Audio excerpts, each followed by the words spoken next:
Okay, so I know I kind of jumped over the cliff notes there. Walk me through what this is. Yes. So these 765 kV transmission lines, they're these really huge lines. They already have some in Central Texas, but basically they're bigger than the Statue of Liberty. They're 200 feet tall, Oh, and geez. what they're planning on doing with that is having it cross all of East Texas to help power the Texas power grid. And a lot of people aren't happy about this, especially East Texans.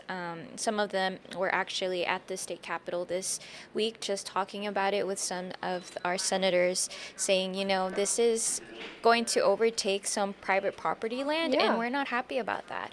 And so, just hearing their perspective and learning more about what this means, and also what this means to rural people, those people that live on the countryside, that own farmland, that own cows and horses, and, have their own private property. And Right. so, a lot of people aren't happy about this, and they're just also trying to be more knowledgeable about, where is this coming from? Where is it going to be What kind of built? effect this is going to have on my Yes, animals? I exactly. know when you were there earlier this week in the Capitol, the big focus was on data centers. Is this kind of anything related to that? Yeah, so that is actually a big thing also with related to data centers. So it's a possibility that more data centers are going to be built, and a lot of those data centers also receive energy, also receive solar, wind power, and so in order to help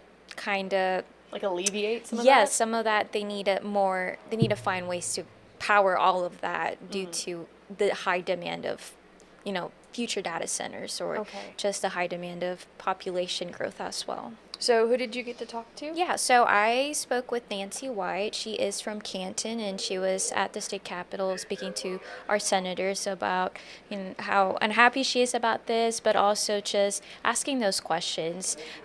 Just like we mentioned, how is this going to be powered? Where are these lines going to be met? Because these lines are supposed to cross Van Zandt County as well as Smith County. Oh, wow. Yes, and with her, I also spoke with Molly. She is part of the. Let me remember where she's. Molly, she is with the. She's the state director for American Energy Works, and she also brought up a great point. A lot of if this were to happen, if this were to follow through, 70,000 acres of private land will be threatened by many people. And so she also brought in a very interesting perspective Yeah. because a lot of those private lands also help our American supply food chain as well. All right, here she is. The main reason I'm here is for the resiliency and reliability of the Texas grid. There's an abundance of solar and wind, which has caused a lot of vulnerabilities with the backup batteries as band-aids because they're not strong enough. Which is incidentally the biggest crowd here is for the 765 lines, and those span not only in Central Texas, but they're already started in East Texas and Tyler and Waxahachie, where I live nearby. And so those are actually to push and they're larger to push that weak energy across the state because the normal lines aren't sufficient because it doesn't have enough power. So I'm here to address stop building weak energy when we have an abundance of gas and we have other routes we could take with baseload energy. So I want to make sure we have a secure grid that is reliable and resilient against foreign adversaries.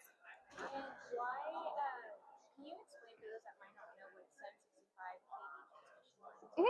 Yeah, so the 765 kV transmission lines, like you see the lines and the poles that go across the state, but these are bigger than you've ever seen before. So if you've ever been to the Capitol and you've been in the rotunda, there's that huge opening that they'll tell you in a tour that is as big as the Statue of Liberty. The whole Statue of Liberty can fit in there. It's going to be taller than that. The lines will be taller than the Statue of Liberty. They'll be wider. They're about 200 feet as well, which is about how tall they are.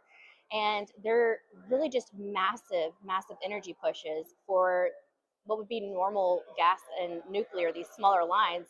But because solar and wind is so weak, they're massive in size, again, larger than the Statue of Liberty to push that energy.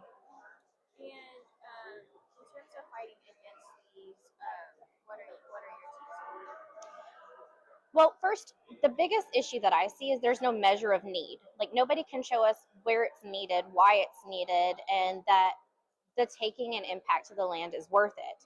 So we need a measure of value. So the biggest thing we need to do is we need to pause it, reflect on where's the need of it, what's the long-term implications of it, and is it worth what we're spending? Because right now they've already spent about $33 billion, and there's about $100 billion that taxpayers will be carrying that burden of for uncertainty whether or not this will work. And it's basically a long extension cord. If one piece fails, the entire structure fails. How is that reliable if there's even one small failure, the entire thing fails at $133 billion? It doesn't seem like the value is worth the measure. And so we're just asking, show us where the need is. And how does this affect you personally, and especially those folks that live in rural Texas? They're consuming our ag land. They're doing this through agricultural areas. Even though agricultural areas aren't the one that are going to be using it, it's primarily for metroplexes and big cities. It's impacting me because they're wanting to build this big battery and solar and all these things. Like where I live in Canton, they had projected 9 batteries, 7 solar, 1 wind, and now we have a potential data center. We're a hay capital. We don't have big cities, we don't have big buildings. We are land, and it's being consumed in mass values to produce for these other things. And I understand that city, like for them, city people, I understand, that's part of progression. It doesn't have to be. Nobody says that you have to destroy land to grow. There's plenty of condemned or broken down buildings in the city that can be cleaned up and reused. There's plenty of structural space on top of them for energy. There's no need to consume land the way they are. Is there anything else I didn't ask that you think will be important for the community? I think the biggest thing for the community is we have to start talking to one another again. One of the biggest failures, he said, she said, there's a lot of negativity, a lot of anger. I get the frustration, but if we don't talk to one another and actually get back to civil conversation, then we're never going to be able to achieve this together, and we'll keep being ran over the way we are. So we have to start talking to one another again. Thank you. The 765 kV transmission lines are high voltage, cross-state transmission lines that are essentially trying to take energy from wind and solar in one part of the state into the Permian Basin. The problem we have with that is that the Permian Basin is rich with natural gas. It does not need to import energy into the Permian Basin. And what these transmission lines are doing is serving really as extension cords that don't create 1 new gigawatt of energy. And they're going to take over 70,000 acres of private property. And it's going to cost the state, all of us ratepayers, up to $100 billion over the lifetime of this project.